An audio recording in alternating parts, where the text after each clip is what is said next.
के साथ मैं हूं सबा शेख। एक खुशगवार दिन का आज़म लिए ताज़ा एहसास नई तमन्नाओं के साथ हाजिर हैं।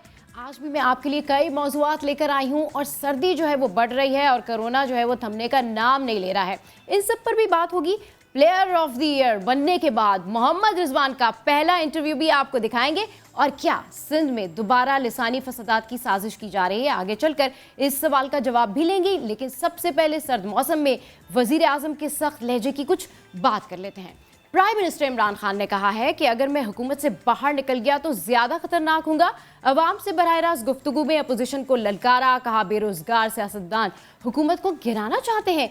ये सियासतदान नहीं, माफियाज हैं, इनसे मुफाहमत नहीं करूंगा। अगर ये समझते हैं कि एनआरओ दूंगा तो इनको बिल्कुल भी एनआरओ नहीं दूंगा।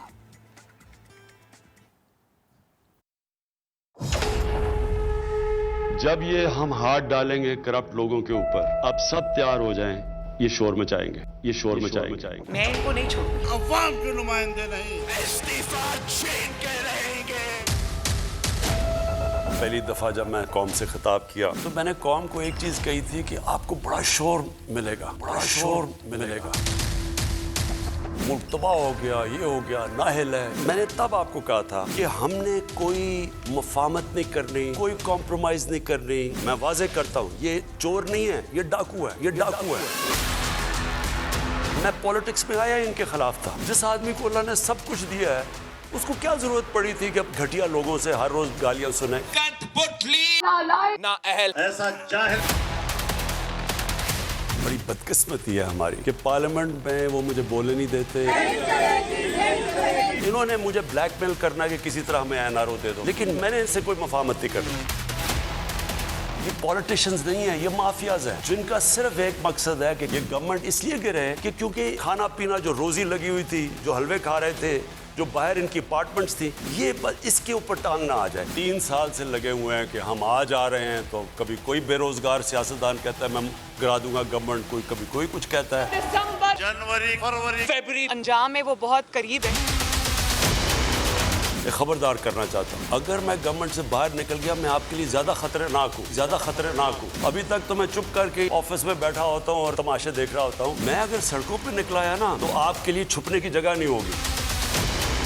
इंशाल्लाह ये भी टर्म पूरा करेगी, अगली भी टर्म पूरी करेगी ये हमारी पार्टी, अगली टर्म भी। ये भी आज मैं आपको कह रहा हूँ। इसी पर बात करने के लिए इस वक्त हमारे साथ मौजूद है लीगी रहनुमा एहसन इकबाल साहब। बहुत शुक्रिया सर, आपने हमारे प्रोग्राम के लिए वक्त निकाला। Sir, prime minister Imran Khan ने कहा है कि हुकूमत से निकल गया तो मैं इससे ज्यादा खतरनाक हूँगा, मैं सड़कों पर निकल आया तो आपके लिए छुपने की जगह नहीं होगी। क्या कहेंगे सर आप इस पर? वज़ीर आज़म इमरान नियाज़ी साहब का ये कहना कि वो इक़्तिदार से निकल के इनके लिए बहुत खतरनाक हो जाएंगे, वो किन के लिए खतरनाक होंगे? हमारे लिए तो जितना खतरनाक होना था उन्होंने होकर दिखा दिया है। हम में से हर कोई जेल की काल कोठड़ी भुगत आया है, सजाए मौत के कैदियों की चक्की काट आया है, झूठे मुकदमात में सुरखरू होकर निकल आया है। तो हमें तो उनके मजीद किसी खतरनाक चेहरे की ना इंतजार है, ना कोई हसरत है। अलबत्ता वो ये पैगाम किसे दे रहे हैं, ये एक बहुत ही गहरी बात है। अच्छा सर, वज़ीर आज़म कहते हैं कि बेरोजगार सियासतदान जो है वो हुकूमत गिराने की धमकी देते हैं। 11 पार्टीज मिलकर भी मीनार पाकिस्तान को ना भर सकी, तो क्या वाकई अवाम आपके साथ नहीं है सर? इमरान नियाज़ी साहब का ये कहना कि अवाम अपोजिशन के साथ नहीं है, मैं समझता हूं कि अहमकों की जन्नत में बसने पर तो किसी को रोका नहीं जा सकता। गुज़श्ता 2 सालों में जितने भी ज़िमनी इलेक्शन हुए हैं वो सब के सब ऑपोजिशन ने जीते हैं, खासतौर पे मुस्लिम लीग नून ने। अभी हाल ही में जो कैंटोनमेंट बोर्ड के इलेक्शन हुए थे उसमें भी ऑपोजिशन कामयाब हुई, और खुद खैबर पख्तूनख्वा के उन इलाकों में जिन्हें पीटीआई अपना गढ़ समझती थी, वहां से भी ऑपोजिशन जमातें कामयाब हुई हैं। तो खान साहब, अवाम को वो किसके साथ हैं जांचने का और क्या पैमाना होता है? अगर एक सिटिंग हुकूमत के होते हुए आप ज़िमनी इलेक्शन नहीं बचा सकते, तो जनरल इलेक्शन में तो आपके उम्मीदवारों की यकीनन जमानतें जब्त होंगी। और अब तो खुद आपकी जमात के अंदर से आवाजें आना शुरू हो गई हैं कि पीटीआई के लिए अगला इलेक्शन नामुमकिन है। अच्छा एहसन इकबाल साहब, वज़ीर आज़म कहते हैं कि अपोजिशन को लगता है कि मुशर्रफ की तरह इन्हें एनआरओ दे दूंगा, ऐसा करना मुल्क से गद्दारी होगी। इमरान न्याजी साहब बार बार एनआरओ की बात करते हैं। मैं उनसे पूछना चाहूंगा, उनसे एनआरओ मांग कौन रहा है? असल बात तो यह है कि इमरान न्याजी साहब ने खुद को और अपने वुज़रा को एनआरओ दे दिया है। जो नैब ऑर्डिनेंस उन्होंने जारी किया है उसके तहत आइंदा यानी कि मुस्तकबिल में वजीर आजम से और उनके वुज़रा से उनके घपलों के बारे में कोई सवाल नहीं पूछ सकेगा। तो इमरान न्याजी साहब, हम तो आपके झूठे मुकदमात का सामना कर रहे हैं और सुरखरू हो रहे हैं। असल में तो आपने खुद को अपने लिए एनआरओ दिया है। नाम आप ऑपोजिशन का इस्तेमाल करते रहे और एनआरओ खुद को दे दिया। बड़े ही आप उस्ताद हैं। अच्छा सर, इन्फ्लेशन के हवाले से भी की है। वज़ीर आज़म ने सवाल उठाया कि क्या सिर्फ पाकिस्तान में महंगाई है? अमेरिका और यूरोप में 40 साल में सबसे ज़्यादा महंगाई है, जबकि उनका ये कहना है कि जो कनाडा के 40% लोग खाने पीने की फिक्र में मुब्तला हैं। तो सर, आप क्या समझते हैं कि पाकिस्तान में महंगाई आलमी मार्केट की वजह से है या फिर हुकूमती पॉलिसीज़ के बायस है? इमरान न्याजी साहब कौम को ये बता रहे हैं कि पूरी दुनिया में महंगाई है, तो मेरी महंगाई भी कबूल कर लो। मैं सिर्फ ये कहना चाहूंगा कि भारत में और बांग्लादेश में जो हमारे खित्ते में है वहां पर महंगाई की शरह 5 या 6% है। पाकिस्तान में ये 12% है। तो क्या भारत और बांग्लादेश किसी और सितारे पर रहते हैं या मुरीख पर बसते हैं? वो भी इसी दुनिया में और हमारे खित्ते में हैं और उनकी मईशतें हमसे मिलती जुलती हैं। तो वहां पर अगर महंगाई हमसे आधी है तो इसका मतलब है कि इमरान न्याजी साहब, आपकी मुआशी पॉलिसियां अवाम दुश्मन हैं। इस महंगाई की वजह यह है कि आपने बगैर सोचे समझे 40% से ज्यादा जो डिवैल्यूएशन की, उसने अवाम पर महंगाई का सुनामी बर्पा कर दिया और आज पाकिस्तान का हर शोबा इस महंगाई से मुतासिर हो चुका है। इसलिए आप दुनिया में महंगाई का बहाना लेकर अपनी नालायकी और नाअहली को और नाकस मुआशी पॉलिसियों का दिफा न कर सकते हैं, न उनके पीछे छुप सकते हैं।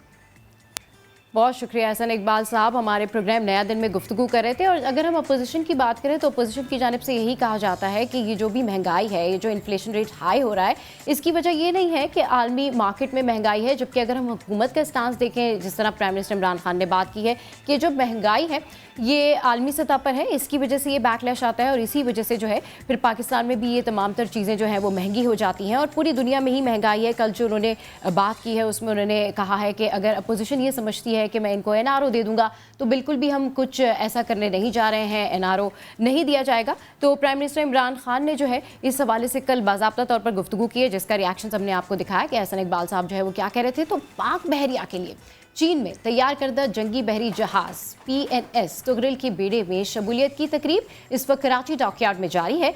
सदर इस्लामी जमहूरियत पाकिस्तान डॉक्टर आरिफ अलवी तकरीब के मेहमान खुसूसी हैं।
तो आपने इस तकरीब का कुछ हिस्सा देखा और इस वक्त नया दिन में यहाँ वक्त है एक ब्रेक का। So will take a short break here, stay with अस।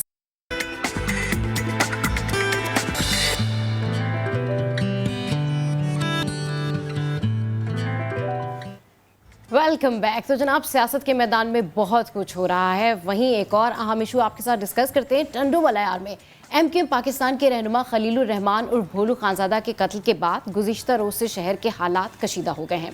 नामालूम अफराद ने कार और मोटरसाइकिल्स को आग लगाई। थाना एक सेक्शन में 2 अलग अलग मुकदमात दर्ज हुए। पुलिस ने जलाओ घिराव के इल्जाम में 5 अफराद को गिरफ्तार कर लिया। गिरफ्तारियों के खिलाफ खवातीन ने एहतजाज किया तो पुलिस ने भी लाठी चार्ज कर दिया। ये सूरत हाल वहां पर रही और पुलिस के मुताबिक हमले के इल्जाम में सिंध तरक्की पसंद पार्टी का रहनुमा असद जस्कानी गिरफ्तार है, जो खुद भी मौके पर जख्मी हुआ था। एमक्यूएम पाकिस्तान की कॉल पर टंडोवाला यार में यौम सोग मनाया गया। ये सवाल फिर से उठ रहा है कि क्या सिंध में दोबारा लिसानी फसादात की साजिश की जा रही है। अदालत में किसको कत्ल किया गया है? वो जो अपने इंसाफ के लिए आया हुआ था ना वहाँ पे, तो कत्ल आम नहीं है। कत्ल पर एहतजाज ही सबसे बड़ी दहशतगर्दी है, कत्ल दहशतगर्दी नहीं है। ये वज़ीर मासूफ जवाब दें। कौन सी गाड़ियाँ जलाई हैं? पुलिस चौकी, पाकिस्तान पीपल्स पार्टी और पुलिस ने मिल के जलाई है ताकि इस वाक़े को बढ़ाया जा सके। हम तो कह रहे हैं लिसानी फसादात पाकिस्तान पीपल्स पार्टी की मददगार और माविन बनती है। इस पूरे वाक़े को बुनियाद बनाकर जिस तरह इस सूबे के अंदर एक मरतबा फिर लिसानी तकसीम पैदा की जा रही है। आफाक अहमद ने जो हैदराबाद में तकरीर की, जिसमें उन्होंने हमारे पख्तून भाइयों के ऊपर ऐसी बात की जिससे नफ़रत पैदा होती है, फिर वो टंडोला यार गए हैं और जिस किस्म की बातें उन्होंने टंडोला यार में की हैं, उससे भी आपको ये महसूस होगा कि उन्होंने आग के ऊपर जो है वो तेल छिड़कने की कोशिश की है। उसके बाद एमक्यूएम के कुछ लोग वहाँ गए हैं, उन्होंने भी वही काम किया है। मैं ये बात पिछले कई महीनों से कह रहा हूँ कि सूबा सिंध के अंदर एक मरतबा फिर कोशिश हो रही है कि किसी तरह सिंधी मुहाजिर फसाद हो, पठान मुहाजिर फसाद हो। आज हैदराबाद के लोगों प्रॉमिस करो कि पठानों के होटल पे बैठकर जो चाय पीकर अपनी जेबों से पैसा उनकी जेबों में मुंतकिल करते हो, नहीं करोगे। और इन्हीं शहरों में होटल में अगर जाकर आप चाय पीकर पैसे लेकर आते हैं, उनकी जेब में मुंतकिल होते हैं। कोई एक पठान का होटल मुझे बता दो जो माचिस की तिली भी किसी महाजिर की दुकान से खरीदता हो। इसी पर बात करने के लिए हमें ज्वाइन किया है कादिर मंदूखेल खान साहब ने, एमएनए पाकिस्तान पीपल्स पार्टी से। बहुत शुक्रिया सर, आपने नया दिन के लिए वक्त निकाला। सर, टंडोवाला यार में हालात कशीदा हैं और सिंध में एक बार फिर लिसानी फसादात की बाज़गश्त शुरू हो चुकी है। पीपल्स पार्टी सिंध की सबसे बड़ी जमात होने की हैसियत से सूरत हाल पर कैसे काबू पाएगी सर? बिल्कुल ऐसे काबू पाएगी जैसे पिछले सालों में या मेरे हल्के बल्कि जहाँ एक जमाने में बेशक बड़ी बढ़ हुआ है। आज अल्हम्दुलिल्लाह नुमाइंदा है और मैं आपके सामने बैठा हूँ और जो आपने जिस मुल्क को जिसने 92 में इनकम के 90 पे कब्जा किया है और उसकी सरबराही की है, आज वो माजरूर का फैसला मैं इनसे स्पेसिफिकली पूछना चाह रहा हूँ। जी बिल्कुल, कादिर मंदूखेल साहब, आपकी आवाज़ में कुछ मसला है, हम आपसे दोबारा जो है वो कांटेक्ट करेंगे और फिर दोबारा से जानेंगे कि पीपल्स पार्टी जो है इस सारे मसले पर कैसे काबू पाएगी। तो जो सूरत हाल हमने आपको बताई, ये इशू शुरू हुआ टंडोवाला यार से। टंडोवाला यार में एमक्यूएम पाकिस्तान के रहनुमा खलीलुर रहमान और भोलू खानजादा के कत्ल के बाद गुज़िश्ता रोज़ से शहर के जो हालात थे वो खासे कशीदा हो गए। नामालूम अफराद ने कार और मोटरसाइकिल्स को भी आग लगाई। थाना ए सेक्शन में 2 अलग अलग मुकदमा दर्ज हुए। पुलिस ने जलाओ घिराव के इल्ज़ाम में 5 अफराद को भी गिरफ्तार कर लिया। जबकि गिरफ्तारियों के खिलाफ खवातीन ने एहतजाज किया तो पुलिस ने भी वहां पर लाठीचार्ज किया, जिस पर एमक्यूएम पाकिस्तान की जानिब से बहुत ज़्यादा रिएक्शन देखने में आया। हमने देखा कि कल भी खालिद मकबूल सिद्दीकी ने इस हवाले से बात की और न सिर्फ खालिद मकबूल सिद्दीकी ने इस मामले पर अगर एक्टिव है एमक्यूएम पाकिस्तान तो डेफिनेटली पीपल्स पार्टी के भी जो रिएक्शंस हैं वो आ रहे हैं। तो कादिर मंदूखेल साहब से हमारा राब्ता बहाल हुआ है। सर कंटिन्यू कीजिए, सर क्या कह रहे थे आप? मैं गुजारिश करते, जहां से 33 साल बाद पीपल्स पार्टी ने NL 249 सीट जीती है, ये एक ज़माने में दहशतगर्दों का गढ़ हुआ करता था। और फिर उसके बाद आपको याद होगा कि सानिया बल्दिया फैक्ट्री जहाँ 264 अफराद को जिंदा जलाया गया है। और जिंदा किसने जला है? जिनकी आपने बातें सुनाए, इन्हीं लोगों ने तो जलाया है, जिसका कराची का सरबरा हमाद सिद्दीकी दुबई में बैठा हुआ है और वो बोलू क्या है, उसकी वकालत जो है ना वो मुस्तफ़ा कमाल साहब की वकला कर रहे हैं। सवाल ये जितनी जोर लगा ले और जो ये बातें करे कि पठान की होटल से चाय ना पिए, पठान माचिस की तीली नहीं, आप इस शहर में देख ले जहां 70 लाख से ज्यादा पश्तून रहते हैं, क्या वो माचिस की तीली अपने घर से साथ ले आते हैं?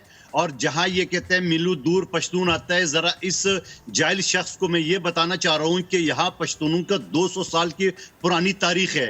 आपसे पहले पश्तून यहाँ पे आबाद है और ये शहर हमारा था, हमारा रहेगा। और पाकिस्तान के आइन के आर्टिकल 25 से जहां मेरी मर्जी रहूं, जहां मेरी मर्जी डोमिसाइल हासिल करूं। सर बिल्कुल सर, जिन रिजर्वेशंस का आप जिक्र कर रहे हैं, जो बैकग्राउंड आप बता रहे हैं, बिल्कुल अपनी जगह, लेकिन सर आज भी कराची के मसाइल हल करने के बजाय अब ये मामला जो है वो लिसानी फसादात की तरफ जा रहे हैं। सर कैसे काबू पाएंगे आप इस करंट सिचुएशन से? सुन ले, गुजारिश है, दोबारा सुन ले। आपको पहली बात ये बता दूं कि मैंने आपको बताया कि जो दहशतगर्दों का गढ़ था, आज वहां पीपल्स पार्टी का नुमाइंदा मौजूद है मेरी सूरत में, ठीक है, 33 साल बाद। दूसरी बात मैं ये कहना चाह रहा हूं कि आपने जो वाकया सुनाया था वो आपने खुद भी बताया कि JSN तंजीम का वो जसकानी गिरफ्तार हो चुका था, ठीक है, हो चुका है। उसके बावजूद MQM का और फिर ये हकीकी जहां कोई आदमी उसको पूछ ही नहीं रहे और वो जानबूझ के पश्तूनों के खिलाफ उकसाने की ये जो साजिश करे, ये स्क्रिप्ट है। ये मैं आपको बताऊं, ये इन दोनों का स्क्रिप्ट है। जिस तरह ये जो चला रहा है, ये स्क्रिप्ट के तहत ये कर रहा है। जारी बात है, इनका कोई पूरे पाकिस्तान में, कराची में काउंसलर भी नहीं है और वो एकदम पश्तूनों के खिलाफ बोल रहे हैं, तो इसके क्या मकसद है? लेकिन मैं खुदा की कसम आपको बताऊं, ये नाकाम होंगे। पश्तून और महाजर, और मैं आप बताऊं, मेरे बल्दिया टाउन से महाजर जो किसी जमाने में MQM में हुआ करते थे, वो फोन कर रहे हैं, वो इस चीज की मजम्मत कर रहे हैं। सबसे पहले वीडियो उन लोगों ने मुझे भेजा है। तो मैं इनको ये बताना चाह रहा हूं कि ये आपका दौर खत्म हो चुका है, आपकी गुंडागर्दी खत्म हो चुकी है। 264 अफराद बल्दिया फैक्ट्री में आपने जो जिंदा चला है, जिसकी सरगना यही पार्टी है।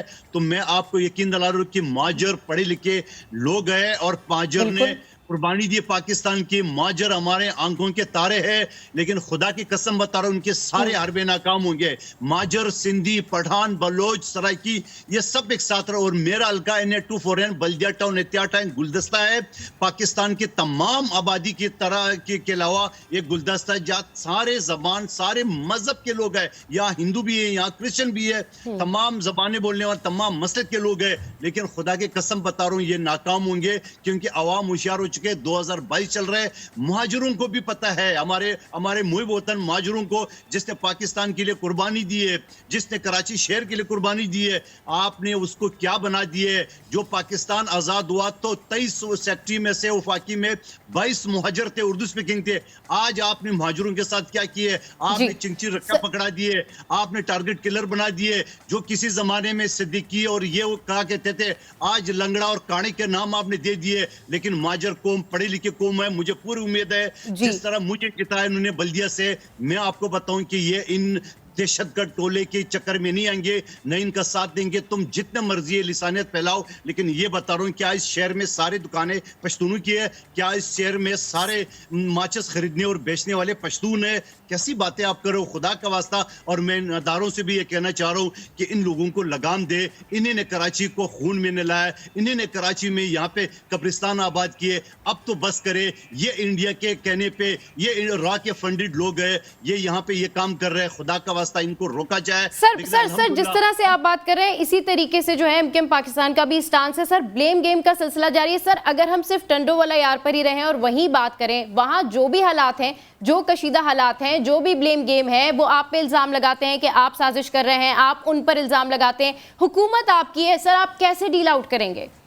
देखिए, पहली बात तो आपने खुद ही अपने इंट्रो में बता दी है कि वो बंदा असद जसकानी JSN का ताल्लुक है और वो गिरफ्तार हो चुका है। अब उस मुझे बताओ पीपल्स पार्टी का क्या लेना देना? दूसरी सवाल जो ये कह रहे हैं पुलिस मिली हुई है। सर वहाँ हालात कशीदा है, जिम्मेदारी आपकी है, पीपल्स पार्टी का लेना देना तो बनता है। सर आपको कंट्रोल करना है। सुन ले, बिल्कुल कंट्रोल करना है, मगर कंट्रोल इस तरह नहीं होगा कि आप उस शख्स की इंटरव्यू भी सुनाते हो, आपके चैनल उस शख्स की इंटरव्यू भी पूरी दुनिया में चलाते हैं। मैं तो आपके चैनल से सवाल करूं कि खुदा का वास्ता ऐसे लोगों का इस तरह तासुब ज़दा इंटरव्यू ना चापा करे, इस वजह से किससे मजीद नफरतें बढ़ेगी। और दूसरी बात मैं ये कहना चाह रहा हूं कि लॉ एंड ऑर्डर की यकीनन सूबाई चैप्टर है, मगर साथ साथ वफाकी अदारों की भी जिम्मेदारी है। IG हमारा नहीं होता है, IG वफाक का नुमाइंदा होता है और MQM जो इल्जाम पीपल्स पार्टी पे लगा रहे ये हुकूमत की इत्यादी है। ये अपने इत्यादी से, अपने हुक्मरान प्राइम मिनिस्टर से ये पूछे कि सिंध को एनएफसी अवार्ड के जरिए पैसे कम दिए है। सिंध में जो आपने फंड 1100 और 120 और 162 अरब के ऐलान किए वो कहां गए? आप सिंध के हुकूक के लिए पीपल्स पार्टी का साथ है। और एक और बात बताऊं, जब हमारी कायद बीबी को शहीद किया गया तो आसिफ अली जरदारी थे जिसने पाकिस्तान कपे का नारा लगाया, और यही तंजीमें जिसका मुलजिम गिरफ्तार हो चुका है ये पाकिस्तान के खिलाफ आवाजें लगा रहे थे। आप क्यों उसको हमें से जोड़ रहे हैं? एमक्यूएम वाले क्यों हमें इन लिसानी तंजीमों से जोड़ रहे हैं? हम लिसानी नहीं, हम वफाकी वो है। मैं पश्तून हूँ, पीपल्स पार्टी से कराची का एमएनए हूँ। तो आप इससे अंदाजा लगा ले कि हमारी पार्टी जहां वो कोहली भी है, जहां पे अनवर लालदीन भी है, जहां कादिर खान मंदोखेल भी है, जहां आगा रफीउल्लाह भी है, जहां चले सर बिल्कुल जिस तरीके से आप बात कर रहे हैं वी होप सो सर, उम्मीद है कि जो वहां पे हालात हैं, जो कशीदा हालात हैं वो पीपल्स पार्टी की जिम्मेदारी है उसको सॉल्व करना। अच्छा सर, वफाकी वजीर अली जैदी कहते हैं कि सिंध में लाकानूनियत का राज है, कभी नाजिम जोखियों को दिन दहाड़े कत्ल कर दिया जाता है, कभी भोलू खान ज़ादा को अहाता अदालत में कत्ल कर दिया जाता है। तो सर आखिर सिंध पुलिस कर क्या रही है, इस पर आप क्या कमेंट करेंगे सर? देखिए, पहली बात तो मैं दोबारा रिपीट करूं कि सिंध पुलिस जो है ना वो वफाक के अंडर है। आईजी वफाक का नुमाइंदा होता है, आईजी ने करनी। वजीर आला के पास तो एसएचओ की तब्दील करने के इख्तियारात भी नहीं है। और फिर नाजिम जोकियों का आपको पता है हमारा एमएनए जो है ना उसमें एफआईआर में मौजूद है, एमपी हमारा अरेस्ट है ऑलरेडी।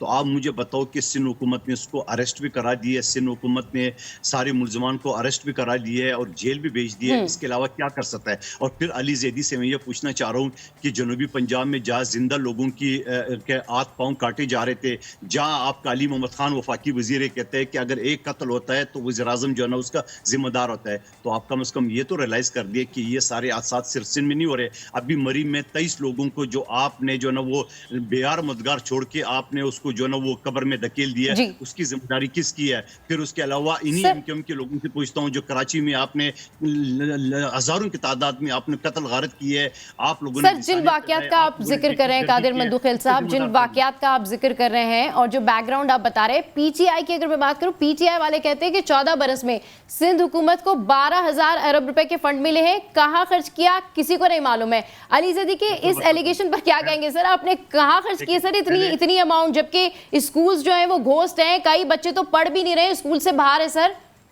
पहले तो अली जैदी से पूछना चाह रहा हूँ कि मैं बार बार असेंबली में भी सवाल उठाता हूँ, आप किसके कस्टोडियन है? इसका जवाब मुझे आज तक नहीं मिला। दूसरी बात उनको ये पूछना चाह रहा हूँ कि ये पैसे आपके वालिद मोहतरम के नहीं है, ये वफाक का है और एनएफसी अवार्ड के तहत हमारा हक है। और जो पैसे आप हमें गिनवा रहे हो वो पैसे आप बलूचिस्तान, पुख्तनख्वा और पंजाब से भी आप बात करें। आप सिर्फ आपका नजला, गवर्नर राज की बातें, इसकी सोच, ये आप सिंध के ऊपर ये सब नाकाम होंगे।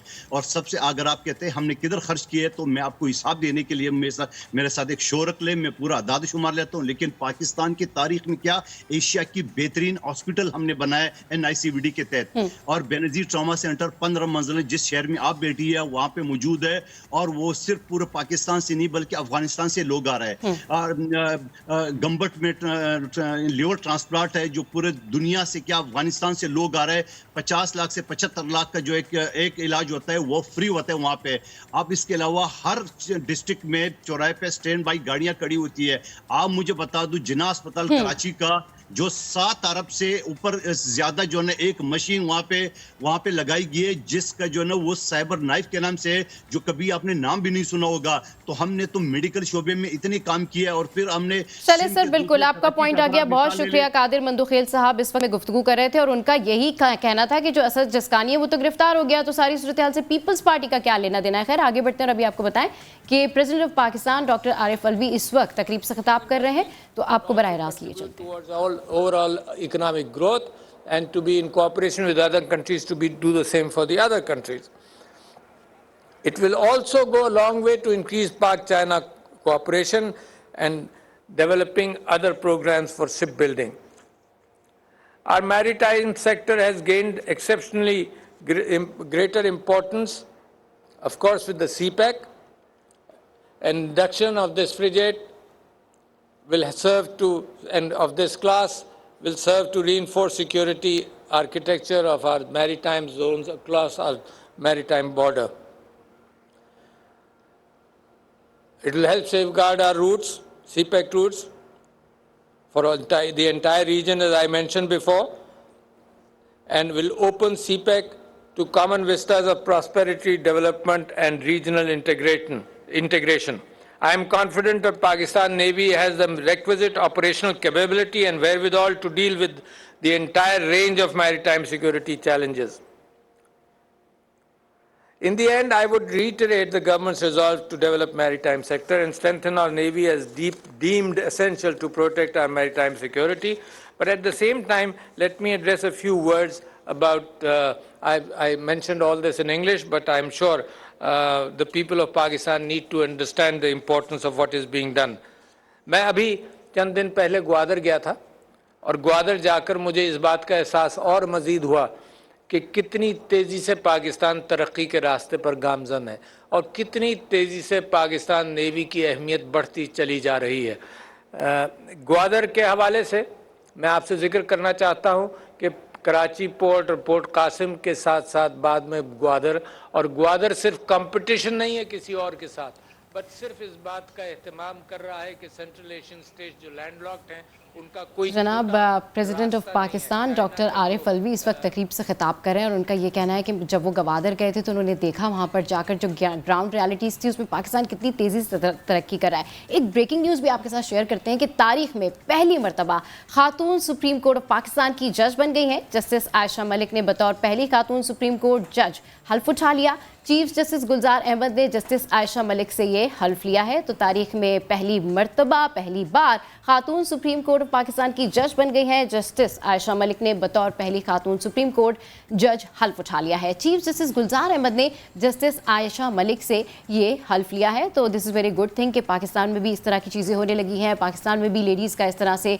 आगे आना और इस तरह से बड़े ओहदों पर आना एक खुशाइन बात है। हमारी तरफ से भी हम इनको बहुत सारी बेस्ट विशेस देंगे, हम इनको बहुत सारा कांग्रेस कहेंगे। तारीख में पहली मरतबा खातून सुप्रीम कोर्ट ऑफ पाकिस्तान की जज बन गई हैं। जस्टिस आयशा मलिक ने बतौर पहली खातून सुप्रीम कोर्ट जज हल्फ उठा लिया है। चीफ जस्टिस गुलजार अहमद ने जस्टिस आयशा मलिक से हल्फ लिया है। ये कुछ मनाजिर भी आप देख सकते हैं हमारी स्क्रीन पर कि ये उस वक्त ओथ टेकिंग सेरेमनी जो है उसके ये मनाजिर हैं और इस वक्त तारीख में पहली मरतबा खातून सुप्रीम कोर्ट ऑफ पाकिस्तान की जज बन गई हैं।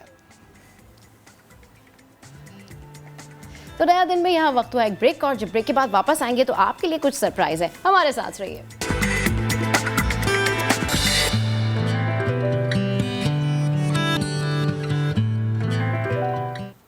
Welcome back. तो अब कुछ बात करते हैं ऐसे स्टार की जो आए और छा गए 2021 में। क्या बैटिंग की, विकेटों के पीछे क्या इन्होंने कैचेस लिए और क्या परफॉर्मेंस दी। जी हाँ, मैं बात कर रही हूँ मोहम्मद रिजवान की जिन्होंने ICC T20 player of the year का अवार्ड जीत लिया।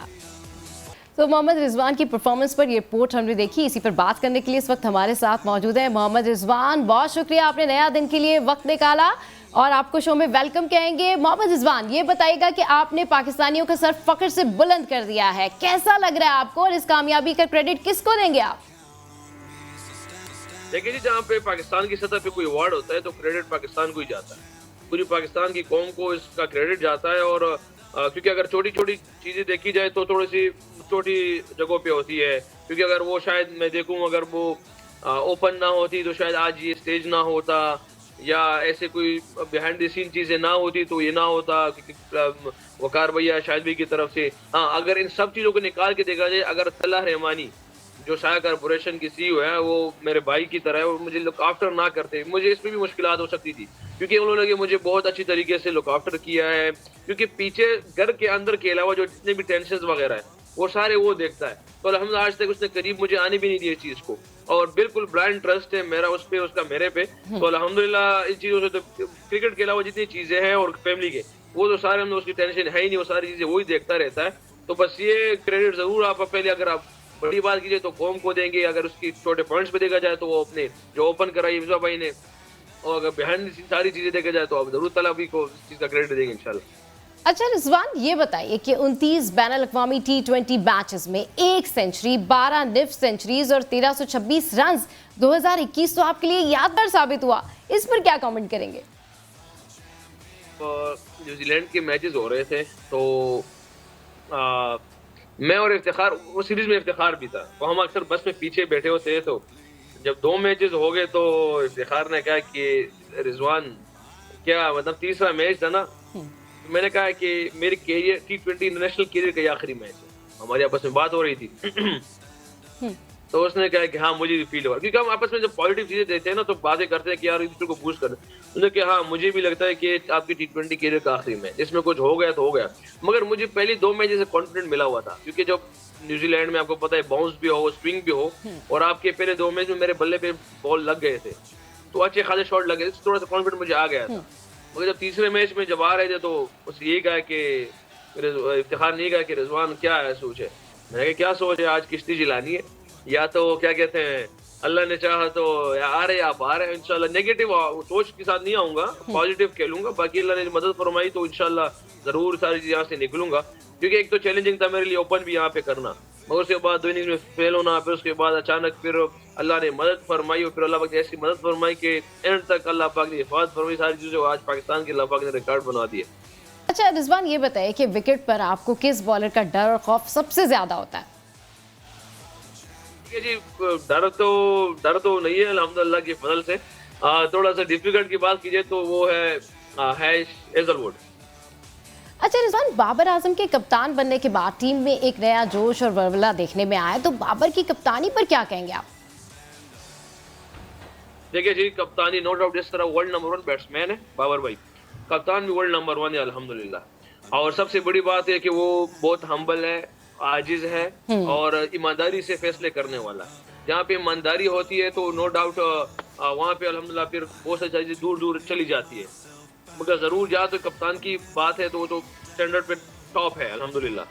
मगर इसके इर्द गिर्द अगर आप प्लेयरों की बात की जाए, जो फ्लोरे के प्लेयर्स हैं, जिस तरह आप शादाब खान है जज्बे वाला प्लेयर, आप उसकी हसन अली की बात करें, शाहिन शाह, हारिस रऊफ, वसीम, इनके नाम मैं स्पेशली इसलिए ले रहा हूँ कि इन लोगों ने हमारे पूरे पाकिस्तान टीम के स्टैंडर्ड को हाई लेके गए हुए, क्योंकि जब आपके बॉलर्स आपकी मेन जगहों पे फील्डिंग पे जाए तो समझ लीजिएगा कि आप पाकिस्तान का स्टैंडर्ड कहाँ पे गया हुआ है। तो जरूर अगर स्टैंडर्ड की बात की जाए तो स्टैंडर्ड में आप जरूर हसन अली, हारिस रऊफ, मोहम्मद वसीम, शादाब खान, शाहिन शाह और इनको जरूर ये क्रेडिट आप देंगे, जैसे नवाज है और फखर जमान है, इनको क्रेडिट देंगे चीज कि इन्होंने टीम का स्टैंडर्ड उठाया हुआ है। और अल्हम्दुलिल्लाह कप्तानी पे तो पहले कह चुका हूँ कि वो नो डाउट जिस तरह बैट्समैन नंबर 1 तो अल्हम्दुलिल्लाह कैप्टन भी नंबर 1। अच्छा 2 रोज बाद PSL शुरू हो रहा है, दिफाई चैंपियन मुल्तान सुल्तान्स और कराची किंग्स की टीम्स मध्य मुकाबले होंगी, तो क्या आफरीदी की कमी महसूस करेंगे? शायद भी लास्ट ईयर भी हमने 5 मैचों के बाद कभी महसूस की थी उसकी, क्योंकि वो एक जज्बे वाला प्लेयर है और यकीन करें कि कुछ जगहों पे आपको लगता है कि क्योंकि जब मैं उसके साथ खेल रहा था ना तब भी यकीन करें उस टाइम वो ऐसे ही था। लास्ट ईयर जब खेलो ना तब भी वो उसके ज़हन में यही था कि यहाँ पे ऐसे होगा तो हम इसको पकड़ लेंगे, यहाँ ऐसे होगा तो हम इसको पकड़ लेंगे, यहाँ ऐसे होगा तो इसको पकड़ लेंगे। तो ये वो चीजें होती है जो इंसान को जज्बा देती है। और फिर आपको अगर ये लग रहा हो कि यार इतना बड़ा सुपरस्टार ग्राउंड में आपको ये चीजें कह रहा हो कि अगर ऐसे होगा तो पकड़ लेंगे, तो जरूर आपका जो है ना हौसला बुलंद होते हैं और आपकी जो है ना सोच बहुत बड़ी हो जाती है। मिस कर रहे हैं और बहरहाल अब उसके लिए हम दुआ कर सकते हैं, मगर अपने लिए जो है ना एफर्ट करेंगे इंशाल्लाह। चलिए शुक्रिया मोहम्मद रिजवान, नया दिन में गुफ्तगू कर रहे थे और क्या प्लेयर हैं, क्या स्टार हैं, क्या ज़बरदस्त इन्होंने जो है वो बैटिंग की है कि पूरी दुनिया इनकी फ़ैन हो गई है। हर कोई इनके बारे में बात कर रहा है, लोग ट्वीट कर रहे हैं, लिंक्डइन देखें, फेसबुक देखें या सोशल मीडिया देखें, आप रिजवान के फैंस जो हैं वो हर जगह हैं। और आज रिजवान जिस तरीके से बात कर रहे थे हमारे शो में, अनबिलीवेबल, हमें इसी तरह के जो है वो स्टार्स की ज़रूरत है। तो अभी आपको एक तकरीब की तरफ लेकर चलते हैं जहाँ पर इस वक्त जस्टिस आयशा इस वक्त ओथ टेकिंग सेरेमनी कर रही हैं। आप देख सकते हैं कि इनकी जानिब से हल्फ उठाया जा रहा है। Without fear or favor, affection or ill will. May Allah Almighty help and guide me. Ameen.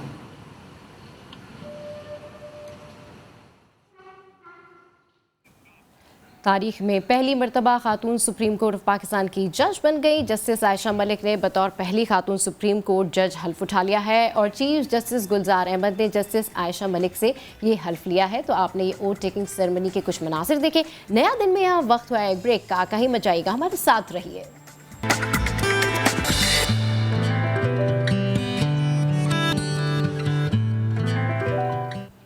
Welcome back. कुछ कोरोना वायरस के हवाले से आपसे शेयर करें कि कराची में 24 घंटों में मुस्बत केसेस की शरह 37.32% रिपोर्ट हुई है।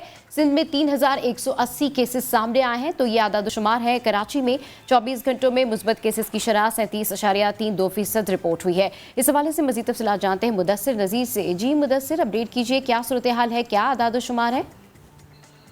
कुल सबा कराची में गुज़िश्ता 24 घंटों में मुस्बत केसेस की शरह 37.32% रिपोर्ट हुई है और सिंध में गुज़िश्ता 24 घंटों में 3180 केसेस रिपोर्ट हुए हैं, जिनमें से 2831 केसेस का ताल्लुक कराची से। गुज़िश्ता 24 घंटों में सिंध में 3 जो है मरीज वो इंतकाल कर गए हैं।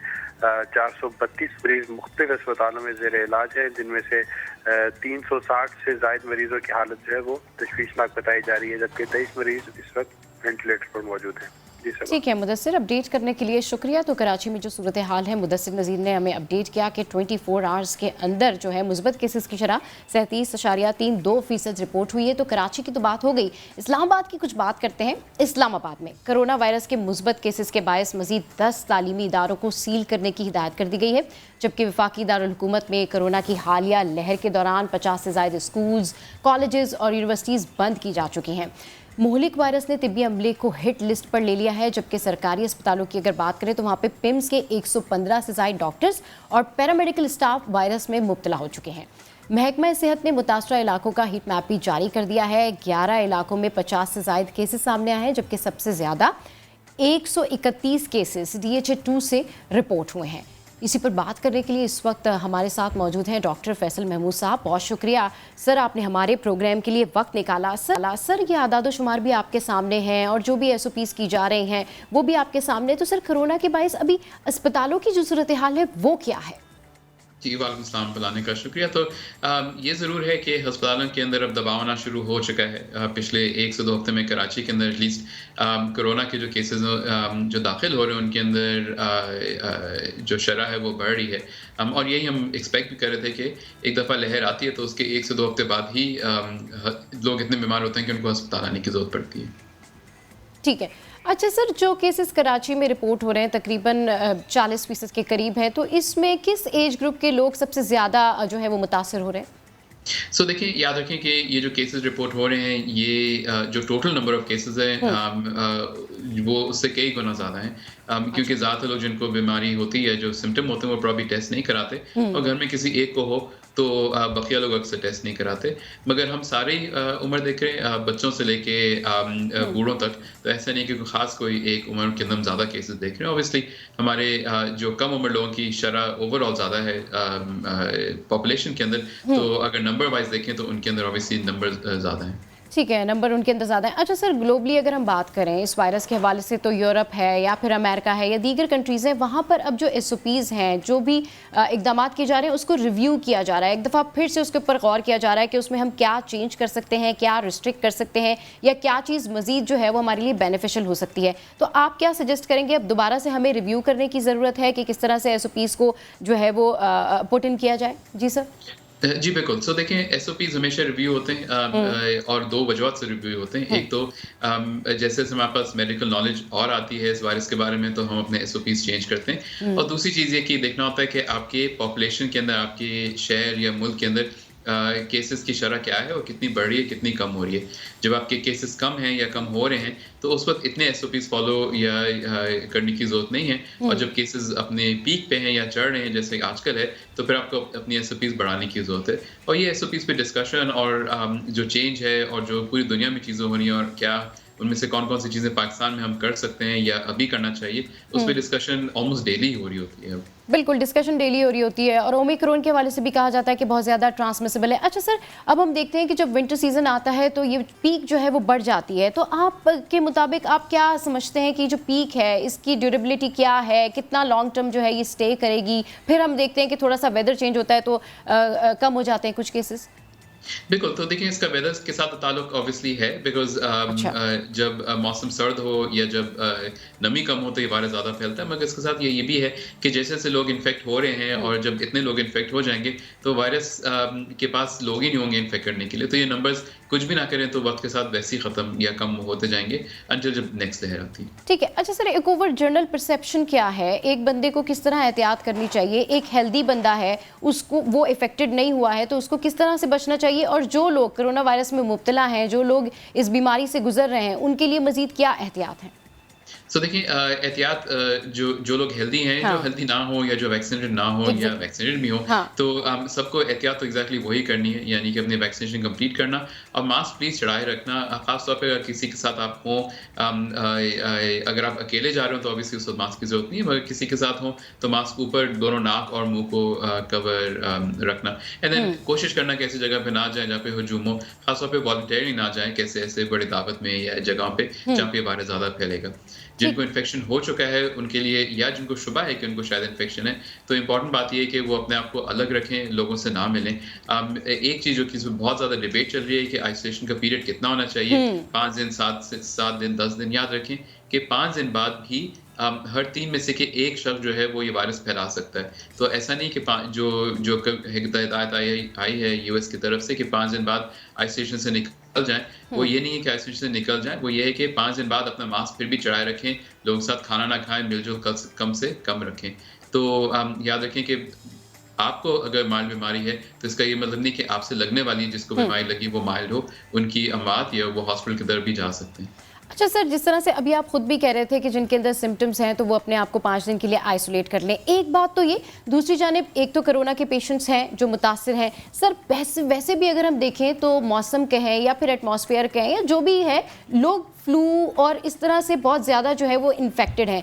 तो आपको क्या लगता है कि कितने ऐसे लोग हैं जो आपके पास आते हैं सिर्फ फ्लू के लिए और वो कोरोना वायरस उनके अंदर डिटेक्ट नहीं हुआ है? तो इससे कितने पेशेंट आते हैं सर? क्योंकि हम देखते हैं कि हर तीसरे बंदे को जो एक घर में जो है वो फ्लू होता है, बट वो ऑब्वियसली इफेक्टेड नहीं होता। सो देखिए, थोड़ी सी वजाहत में ये नहीं कह रहा कि 5 दिन आइसोलेट करें, मैं 5 दिन आइसोलेट और फिर 5 दिन मजीद मास्क के, मगर आइडियली अगर हो सके तो 10 दिन पूरा आइसोलेशन रखें ताकि किसी को लगे ना। और दूसरी चीज़ याद रखें, जितने भी SOPs हमारे हैं, वैक्सीन, आपके मास्क पहनना, लोगों से दूर रहना, वो यही अज्यूम करता है कि अगर आपको कोरोना हो तो किसी और को ना लगे। तो अगर आपने SOP सब फॉलो किए हैं तो ये वायरस फिर भी नहीं फैलेगा, एंड यही इसके अंदर इंपॉर्टेंट बात है। ठीक है, अगर आप SOPs फॉलो करें तो फिर भी ये वायरस नहीं फैलेगा। सर अब जिस तरीके से मैं आपसे पूछ रही थी कि ये जो वायरल इन्फेक्शन है, फ्लू है या फिर हल्का हल्का फीवर लोगों में होता है, इसके लिए जब पेशेंट आपके पास आता है और वो आपको चेक कराते हैं तो आप फर्स्ट उसको क्या सजेस्ट करते हैं? आप उसको फ़ौरन कह देते नहीं आपको फ्लू है तो आप जाके जो है वो टेस्ट करवाइए, या फिर आप उसको मेडिसिन देते हैं, फिर आप उसको सेकेंड विजिट में बुलाते हैं, क्या प्रोसीजर होता है फिर? देखिए, ये सब डिपेंड करता है कि आप अगर मेरे पास कोई आता है नज़ले के साथ और गला ख़राब, और अगर ये नवंबर के आखिर में आ रहा था तो सब मेरा जहन ये नहीं कहता कि ये कोविड है, क्योंकि कोविड के नंबर्स कम थे। आजकल के मौसम में जब कोविड इतना फैला हुआ होता है, अगर किसी का गला ख़राब हो या नज़ला हो तो ज़्यादा चांसेस यही हैं कि कोविड ही होगा, क्योंकि सबसे कॉमन जो बीमारी जो ये पैदा कर रही है वो यही है। तो उम्ूमन मैं लोगों से यही कहता हूँ कि वो टेस्ट करा लें। दवाई कोविड के शुरू के दिनों के अंदर जब सिर्फ गला खराब आ रहा हो तो उसको तो कुछ खास दवाई नहीं होती, सिर्फ आपके जो सिम्टम है उसको बेहतर करने के लिए। मगर अलबत्ता फिर उन लोगों को हम लोग फॉलो में रखते हैं ये देखने के लिए कि इनको कोई कॉम्प्लिकेशन डेवलप तो नहीं हो रही, और उसी हिसाब से फिर उनकी ट्रीटमेंट होती है। अच्छा सर, ये बताइएगा, ऑब्वियसली ये तो एक जर्नल वायरस है और हर किसी को इससे बचना है, हर इंडिविजुअल को SOP रखनी है, लेकिन ये बताएं कि बहुत ज़्यादा जो सिवियर हो जाता है, बहुत ज़्यादा जो लोग डेथ्स की तरफ चले जाते हैं, ये किन लोगों में बहुत सिवियर हो जाता है? तो ज़्यादातर जो सिवियर जो देखते हैं वो उन लोगों के अंदर जिनके अंदर वैक्सीनेशन ना लगी हो, या अगर लास्ट वैक्सीन को टाइम हो गया तो बूस्टर ना लगी हो। सेकेंडली वो लोग जिनके अंदर जिनकी उम्र 60 साल से ज़्यादा है।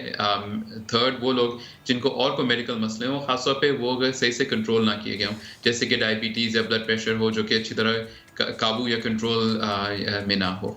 मगर हमने ये भी देखा है कुछ ऐसे यंग लोग भी आते हैं जिनको वैक्सीन भी लग चुकी होती है और कभी कभार उनको भी बहुत शदीद बीमारी हो सकती है। याद रखें कि आपको नहीं पता कि अगर किसी को कोविड हो तो वो किस डायरेक्शन में जाएगा, तो आप ये अज्यूम नहीं कर सकते कि भाई वैक्सीन हो गई है, मुझे और को मसले मसाले, कोविड हो जाए तो खत्म हो जाए। हो सकता है खुदा ना खासा कि शिद्दत इख्तियार कर ले।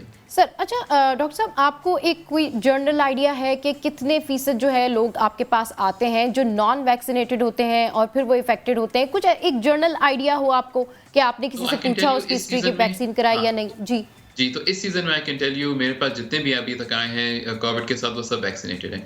तो कोई अनवैक्सीनेटेड मेरे पास नहीं आया। अलबत्ता ये है कि ज़्यादातर लोग जो हैं वो बगैर बूस्टर के आए थे। अक्सर वो कहते हैं कि हम लगाने वाले थे, बस वो थोड़ी-सी देर हो गई और फिर उनको इन्फेक्शन हो जाता है। सेकंड जो मेरे पास लोग ज़्यादातर आ रहे हैं वो हैं जो कि जो ऑब्वियसली किसी शादी, किसी तकरीब वगैरह में गए हैं और वहाँ से उनको ये इन्फेक्शन लगा है।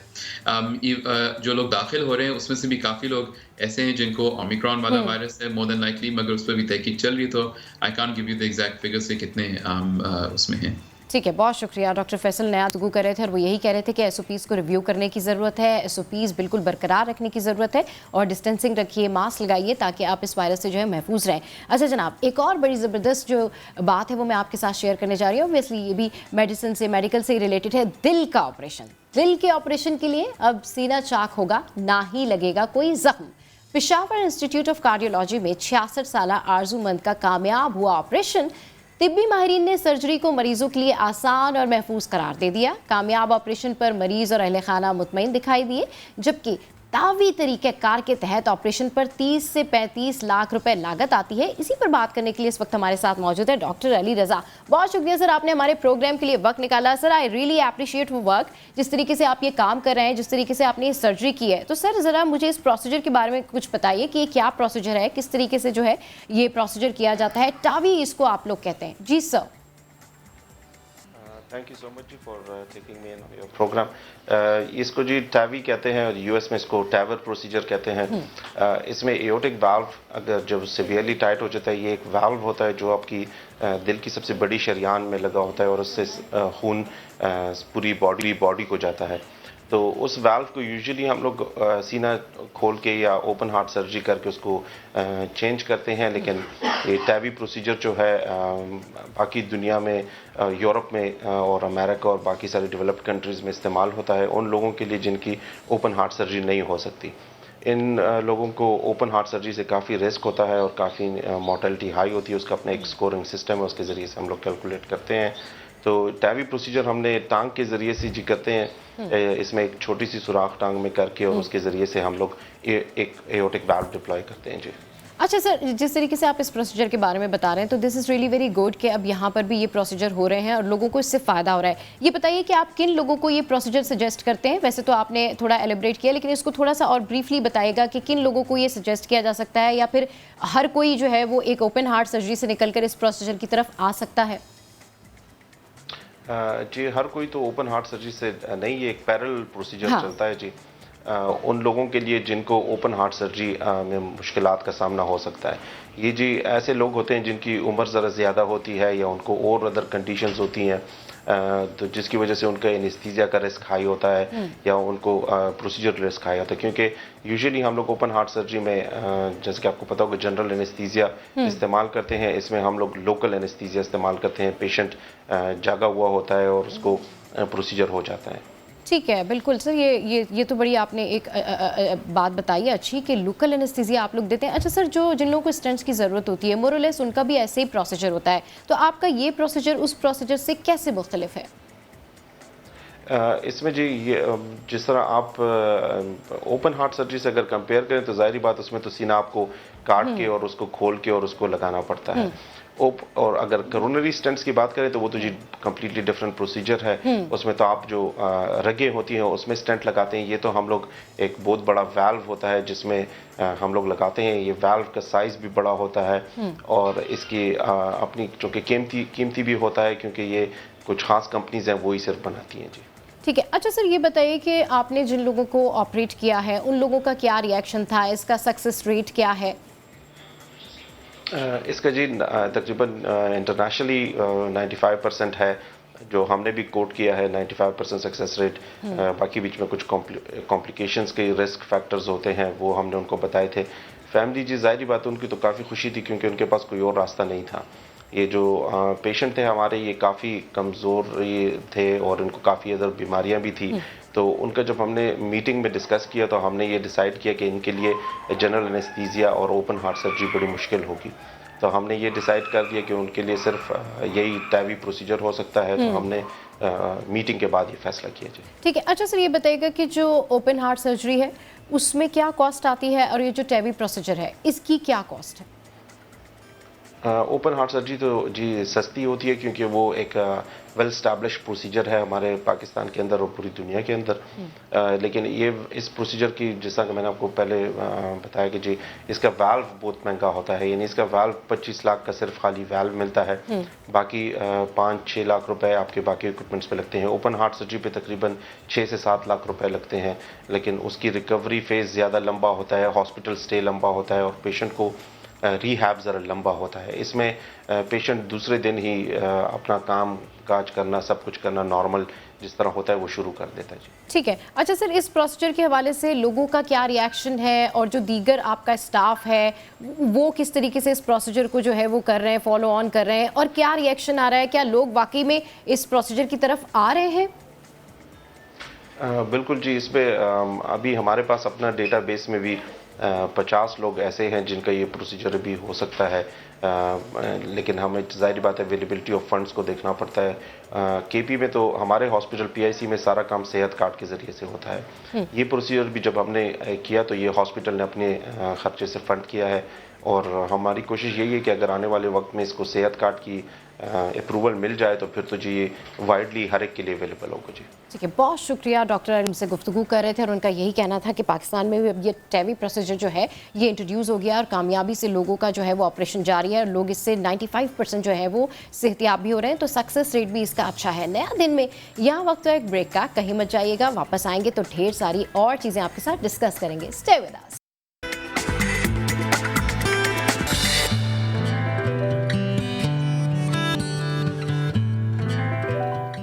Welcome back. पीएसएल टीम्स में शामिल खिलाड़ियों की 3 रोज़ा आइसोलेशन मुकम्मल हो गई है। खिलाड़ियों को प्रैक्टिस करने की इजाज़त भी मिल गई है। इसकी मज़ीद तफसीलात जानते हैं समा के नुमाइंदे हुज़ैफा खान से। हुज़ैफा, कब से प्रैक्टिस कर सकेंगे? जी सबा 20 जनवरी को जिन खिलाड़ियों और ऑफिशियल्स ने बबल ज्वाइन किया था और 2 कोरोना टेस्ट की रिपोर्ट मंफी आ गई है, उन्हीं खिलाड़ियों को सिर्फ आज से प्रैक्टिस की इजाजत मिली और आज नेशनल स्टेडियम कराची में कोटा ग्लैडिएटर और पेशावर ज़ल्मी अपनी प्रैक्टिस का आगाज करेंगी। इसके बाद शाम में जो है दीगर टीमें प्रैक्टिस करेंगी। जो इंटरनेशनल खिलाड़ी और मकामी खिलाड़ी जिन्होंने 20 के बाद ज्वाइन किया था उनको 3 रोज़ा आइसोलेशन मुकम्मल करने के बाद और 2 कोविड रिपोर्ट नेगेटिव जमा करवाने के बाद ही जो है वो जो है इजाजत मिलेगी ट्रेनिंग करने की, जबकि 27 जनवरी से बाकायदा आगाज होगा पीएसएल 7 का। बिल्कुल, 27 जनवरी से बाकायदा आगाज होगा पीएसएल का। अपडेट करने के लिए शुक्रिया हुज़ैफा। तो बात हो रही है पीएसएल के हवाले से और पीएसएल के बारे में हर कोई एक्साइटेड है, मैं भी बहुत ज़्यादा एक्साइटेड हूँ और सबकी अपनी अपनी फेवरेट टीम्स है। लेकिन बात यह है कि कोई भी टीम जीते, जीत तो पाकिस्तान की है। कोयटा ग्लेडिएटर्स ने पीएसएल 7 के लिए गाना रिलीज कर दिया। शाहिद आफरीदी को खिराज तहसीन पेश किया गया। क्या बात है जी, शान पाकिस्तान। तो क्रिकेट से निकल के कुछ बात करते हैं विंटर स्पोर्ट फेस्टिवल की। हुंजा में ये फेस्टिवल हुआ है। आइस स्विमिंग और आइस हॉकी के मुकाबलों में खिलाड़ियों ने खूब जौहर दिखाए हैं। अस्करी और सियासी क़यादत ने भी हौसला अफजाई की है। बर्फ से ढके पहाड़ों के दामन में बहता दरियाए हुंजा और दरिया का सीना चीर कर आगे बढ़ते गिलगित बल्तिस्तान के बुलंद हौसला नौजवान। जिला हुंजा के दूर अफ्तादा गांव मोरखून गोजाल में हुआ विंटर स्विमिंग का दिलचस्प मुकाबला। -13 डिग्री सेंटीग्रेड की खून जमा देने वाली सर्दी को शिकस्त देने के लिए गिलगित बल्तिस्तान के बेटे ठंडे ठार पानी में सब्ज हिलाली परचम लेकर उतरे और जीत गए।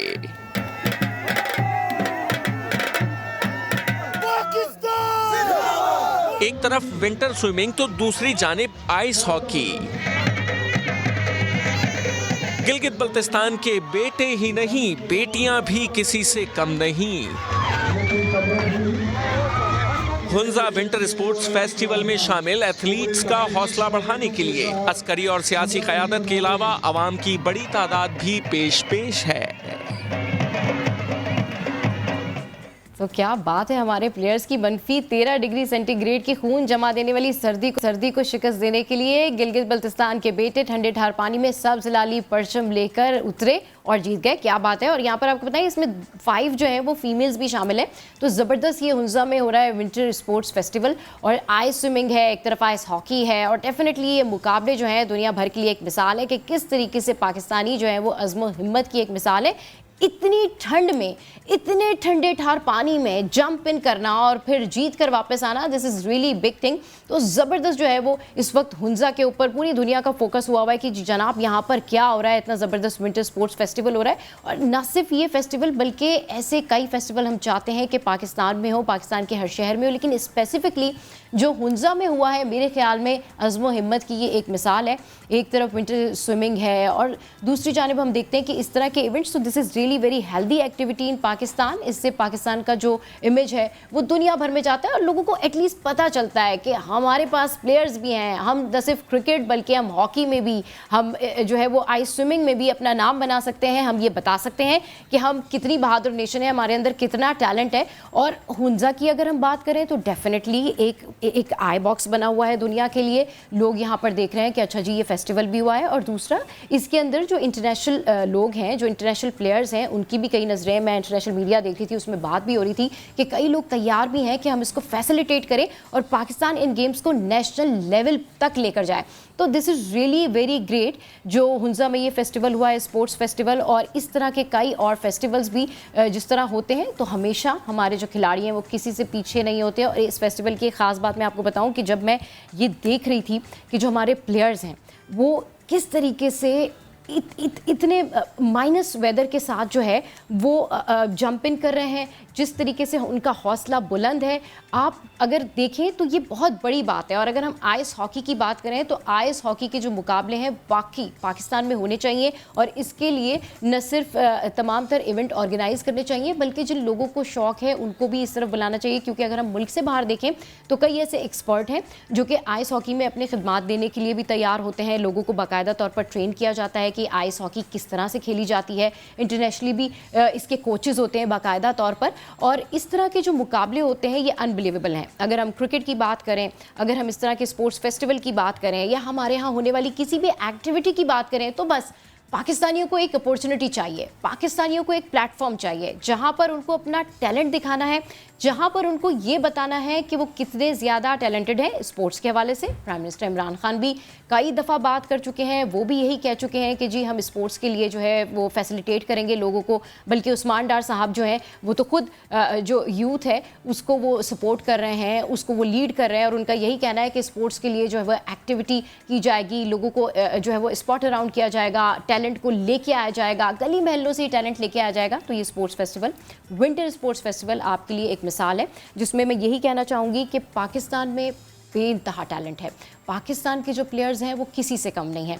तो अब जिस तरीके से हुकूमत भी पॉलिसी बना रही है, जिस तरीके से हुकूमत की जानिब से भी ये तमाम तर इक़दाम सामने आ रहे हैं कि जी स्पोर्ट्स को बेइंतहा सपोर्ट किया जाएगा, ना सिर्फ क्रिकेट को बल्कि फ़ुटबॉल को भी सपोर्ट किया जाएगा, जिसके लिए शोएब अख्तर भी बहुत ज़्यादा मुतारिक हैं। शोएब अख्तर ने भी इस मामले में जो है वो अपनी खिदमात देने का कहा है। फ़ुटबॉल हो, हॉकी हो, क्रिकेट हो या फिर इस तरह के फेस्टिवल्स हो, इनको नेशनल लेवल तक लेके जाना है और यहाँ से पिक करना है। एक एक स्पोर्ट्समैन को पिक करना है, एक एक टैलेंटेड शख्स को जो है वो हमें पिक करना है और दुनिया को बताना है कि हमारे पास कितना ज़्यादा टैलेंट मौजूद है। तो स्पोर्ट्स फेस्टिवल, आइस स्विमिंग और आइस हॉकी के मुकाबलों में खिलाड़ियों ने खूब रंग जमाया है और ये बहुत आसान काम नहीं होता। इसके लिए ऑब्वियसली एक वेदर का बहुत ज़्यादा ताल्लुक होता है कि किस तरीके से जो है आप वहाँ पर इसको प्ले करेंगे, किस तरीके से आपकी हिम्मत है। इतनी ठंड है, इतनी ठंड में इतना रंग जमाना, क्या बात है जी, बल्ले बल्ले कर दिया हमारे जितने भी प्लेयर्स हैं उन्होंने। तो इस हवाले से हम इन सारे प्लेयर्स को कहेंगे कि हमारी जानिब से इनको बहुत सारी बेस्ट विशेज़ और हम चाहते हैं कि नेशनल लेवल पर ये प्लेयर्स जाएं और हमारा नाम रोशन करें। तो जनाब क्रिकेट हो गई, स्पोर्ट्स फेस्टिवल हो गया, अब कुछ बात कर लेते हैं देसी शादियों की। देसी शादियाँ डांस और भंगड़े के बिना अधूरी लगती हैं, जिसे सीखना और करना भी अब एक फ़न बनता जा रहा है। शाहीन मिशाल ने इस पर एक रिपोर्ट तैयार की है, वापस आएंगे तो इस पर डिस्कस करेंगे। आज ना जाने आंगन टेढ़ा, शादियों के बाद तो ये मुहावरा अक्सर सुनने को मिलता है, मगर शादी से कबल ही सीधे आंगन में टेढ़े नाच को ठीक करने के लिए लाखों रुपए लगाए जा रहे हैं। ऐसा क्यों है, आइए आपको। एक वक्त था जब एक चम्मच, एक ढोलक के साथ चंद सखियां शादी की बहुत सारी खुशियां समेट लेती थी।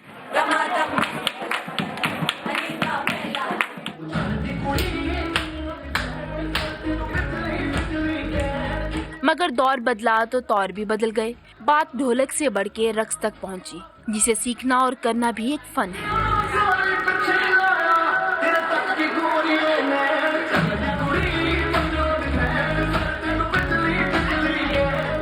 बच्चे हमें कहते हैं कि इधर उधर के स्टेप्स करने से बेहतर है कि आप ज़रा अच्छी तरह एक प्रॉपर तरीके से डांस करें। तो कोई बात नहीं, जहाँ इतना खर्चा होता है वहाँ थोड़ा सा कोरियोग्राफर का भी हो जाए तो कोई ऐसी बात नहीं।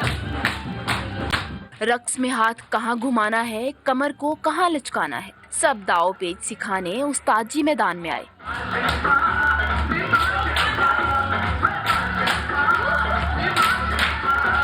फैमिली को करवाना ये सबसे ज़्यादा मुश्किल होता है कोरियोग्राफ करना, क्योंकि इनको बहुत ज़्यादा मेहनत करनी पड़ती है, बहुत ज़्यादा समझाना पड़ता है, फिर जाके कहीं समझ आती है। डांस गुरु की बुकिंग भी महीना पहले करवाना पड़ती है, जिसका वो भारी मुआवजा लेते हैं।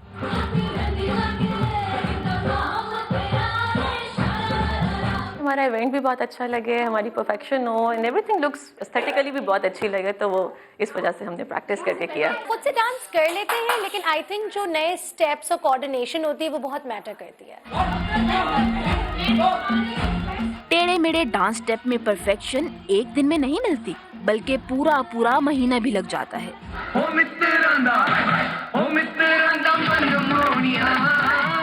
तब जाके शादी में दुल्हन की सखियां दूल्हे के दोस्तों के कदम जमने नहीं देती।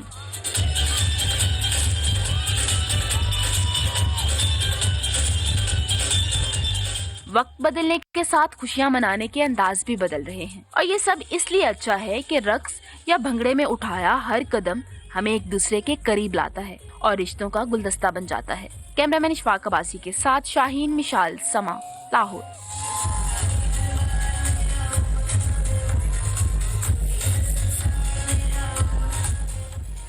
तो बात तो सच है कि देसी शादियां डांस और भंगड़े के बिना अधूरी लगती हैं। और शाहीन मिशाल की इस रिपोर्ट में हमने देखा कि जो कोरियोग्राफर थे वो ये कह रहे थे कि बड़ा मुश्किल होता है जो फैमिलीज होती है उनको बताना कि आपने ऐसे स्टेप करना है, ऐसे स्टेप करना है। And I agree with him, क्योंकि ऑब्वियसली हम लोगों को डांस वगैरह तो आता नहीं है, लेकिन जब हमारे किसी करीबी की शादी होती है तो हम चाहते नहीं जिस सारे मिलके हम डांस करेंगे, तो उसमें एक का स्टेप अलग जा रहा होता है, एक का स्टेप अलग जा रहा होता है, लेकिन सब ने जो है वो कुछ ना कुछ भंगड़ा डालना होता है, कुछ ना कुछ सेलिब्रेट करना होता है, कुछ ना कुछ डांस करना होता है। तो उस वक्त बड़ा कंफ्यूजन हो जाती है, स्पेशली उन लोगों के लिए जो कोरियोग्राफर हायर करते हैं। अब जो कजन्स वगैरह हम सारे मिलके, आप सारे मिलके जो है वो कजन्स वगैरह मिलके खुद ही डांस प्लान कर लेते हैं, वो तो चले जी ये घर की बात हो जाती है। लेकिन जब कोरियोग्राफर हायर किया जाता है ना, और फिर वो बताता है कि जी आपने ये स्टेप करना है, आपने ये स्टेप करना है, तो उस वक्त आई एम श्योर कि आप लोगों के घरों में भी ये लड़ाई हो रही होती होगी कि नहीं ये वाला बहुत मुश्किल स्टेप है मैं नहीं कर सकती, या वो वाला बहुत मुश्किल स्टेप है मैं नहीं कर सकती। तो जिस तरह से वक्त बदल रहा है, अंदाज भी बदल रहे हैं, और अब लोग बाकायदा कोरियोग्राफर हायर करते हैं। दिस इज़ गुड थिंग कि जी एक सेलिब्रेट करने के लिए कुछ नए चेंजेस आ रहे हैं। तो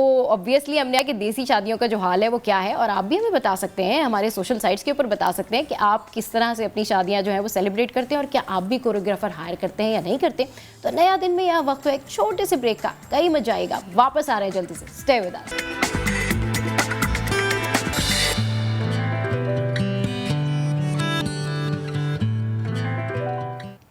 वेलकम बैक। मलका कोहिस्सार, मरी और गिरदोनवा में 3 रोज तक जारी रहने वाला बर्फबारी का जो सिलसिला था अब वो थम गया है। इस दौरान तकरीबन 3 फुट बर्फबारी पड़ी, पूरी वादी बर्फ से ढक गई है और सर्दी की शिद्दत भी बरकरार है। इस हवाले से मजीद जानते तफसीलात समा के नुमाइंदे जफर इकबाल रहीम से। जी अपडेट कीजिए, क्या सूरत हाल है इस वक्त?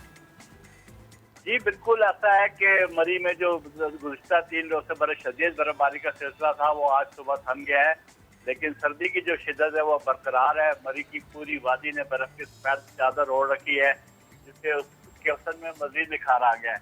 लेकिन मरी में सयाहों को मशरूत इजाज़त मिलने के बायस तो सयाहों की बहुत कम तादाद जो वो मरी पहुँच रही है, जिसके बायस यहाँ की जो रौनकें हैं वो अभी तक बहाल नहीं हो सकी। और ये खूबसूरत जो मनाजर हैं वो मुंतज़र हैं उन सयाहों के कि सयाह कब मरी आएंगे और आकर यहाँ पर अपने इस खूबसूरत मौसम से एंजॉय कर सकेंगे। मैं आपको बताते रहूँ कि हुकूमत ने भी सिर्फ 8000 गाड़ियों को एंट्री की इजाज़त भी दे रखी है, लेकिन वो भी पूरी तादाद में मरीज तक नहीं पहुँच पा रही, क्योंकि किसी को उन पे चेन लगाने को कहा जाता है कि चेन लगा कर जाएँ, तो लोगों के पास चेन नहीं होती, फिर वो वहीं से वापस चले जाते हैं। ठीक है, अपडेट करने के लिए शुक्रिया जफ़र। और जिस तरीके से हमारे नुमाइंदे हमें बता रहे हैं कि वहाँ पर इतने खूबसूरत मनाजिर हैं, इतने खूबसूरत वहाँ पर जगहें हैं, और अब वो लोगों की मुंतज़िर हैं, लेकिन जब वहाँ पर लोग गए थे तो उनके साथ क्या हुआ। खैर मज़ीद आपको बताते हैं हम, और बात करते हैं कुछ साज सारंगी की। सदियों पुराने साज सारंगी की एक दौर में वो अहमियत थी कि क्लासिकल मौसीकी की महफिलें सारंगी की धुनों के बगैर फीकी तस्वुर की जाती थी। सारंगी एक ऐसा मुनफरिद साज है जो इंसानी आवाज़ के करीब तरीन है, मगर अब सारंगी की धुनें खामोश होती जा रही हैं। शायान सलीम की ये रिपोर्ट देखिए।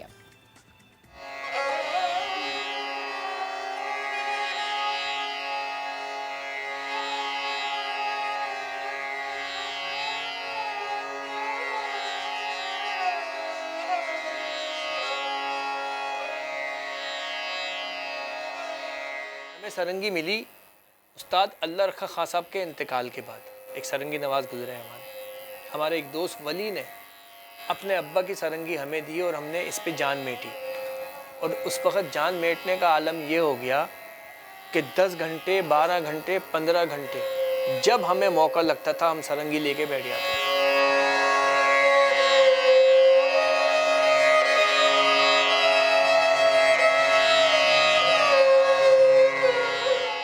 ये इंस्ट्रूमेंट इंसान की आवाज़ के करीब तरीन है।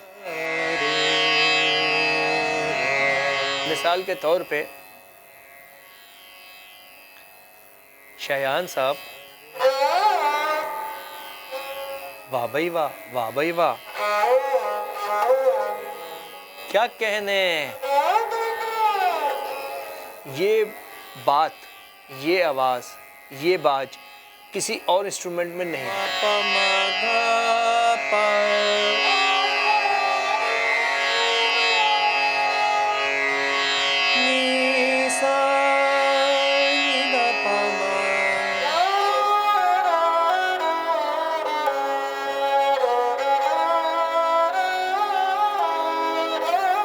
ये आवाज़ के करीब भी तरीन है।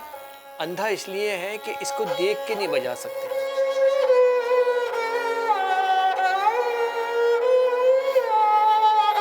गिटार है उसमें घर होता है, सितार है उसमें घर होते हैं। वायलिन को आप देख के बजा सकते हो, उसमें घर नहीं है लेकिन दिख रहा है आपकी उंगलियां जा रही हैं जहाँ भी, है ना। सरोद है वो भी दिख रहा है।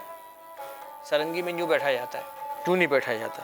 एक तो ये बजता पोरों से है, ये पोरे जो नाखून जहाँ से खाल से मिलते हैं इस जगह से बजता है।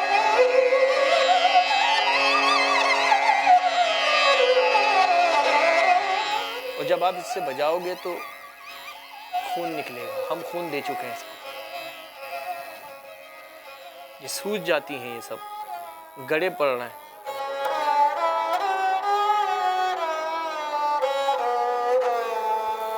अड़तीस है, 38, 42 और 48 तारों की सरंगी होती है। इसको बजाना, अच्छा ये मूंडी है, 4 घंटे बाद तो ये राजी होती है कि इसकी ओरिजिनल आवाज़ निकले।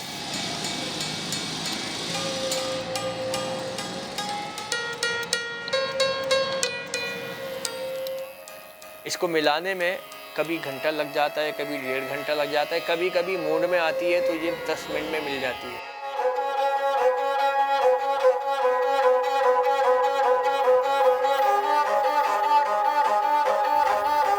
वरना ये खून पसीना करवा देती है कि आदमी चिड़िया है।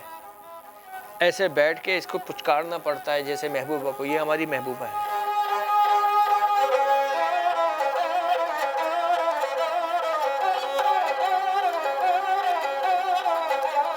पूरे पाकिस्तान में 22-23 करोड़ की आबादी में सिर्फ 5 सरंगी नवाज रह गए।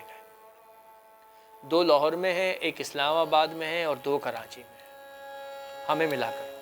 क्लासिकी मौसीकी में सारंगी वो वाहिद साज है जिस पर ज़बान और फहम का हर लफ्ज़ ना सिर्फ बजाया जा सकता है बल्कि इसकी अदायगी को सुनने वाला हर्फ ब हर्फ इसे बखूबी समझ लेता है। बदकिस्मती से हमारे मुल्क में सारंगी नवाज एक एक करके ख़त्म हो रहे हैं। अगर इसके तहफ़्फ़ुज़ के लिए इक़दामात ना किए गए तो ये साज म्यूज़ियम में तो दिखाई देगा मगर पाकिस्तान में इसे बजाने वाला कोई नहीं होगा। कैमरामैन सनाउल्लाह के साथ शायान सलीम, समा, कराची। तो शायान की ये रिपोर्ट आपने देखी और मैं तो देख के हैरान रह गई कि किस तरीके से जो वो सारंगी नवाज थे वो बता रहे थे कि पाकिस्तान में सिर्फ 5 ऐसे लोग हैं जो कि सारंगी नवाज हैं, और जिस तरह वो बजा रहे थे और जिस तरह वो अपने अल्फाज के साथ उसको प्ले कर रहे थे, तो मुझे ऐसा लगा कि ये जो सारंगी साज है ये वाकई इंसान के जो अल्फाज हैं उनकी तर्जुमानी करता है। और बिल्कुल इस तरह के जो क्लासिकल मौसीकी है या इस तरह के जो साज हैं या साज नवाज हैं उनको वाकई में प्रोटेक्ट करना चाहिए, उनके लिए कोई ना कोई इकदाम करने चाहिए ताकि ये फ़न जो है वो जिंदा रहे। तो ऑब्वियसली हम चाहते यही हैं कि पाकिस्तान का हर टैलेंट जिंदा रहे और पाकिस्तान में जितनी भी चीज़ें हैं वो अच्छी से अच्छी होती रहें। और नया दिन में हमारे प्रोग्राम का जो वक्त है वो अब हो गया है ख़त्म। कल फिर आएंगे, आपके साथ मिलेंगे, नए मौज़ूआत के साथ हाजिर होंगे। तो हमें देखना मत भूलिएगा। कीप वॉचिंग नया दिन।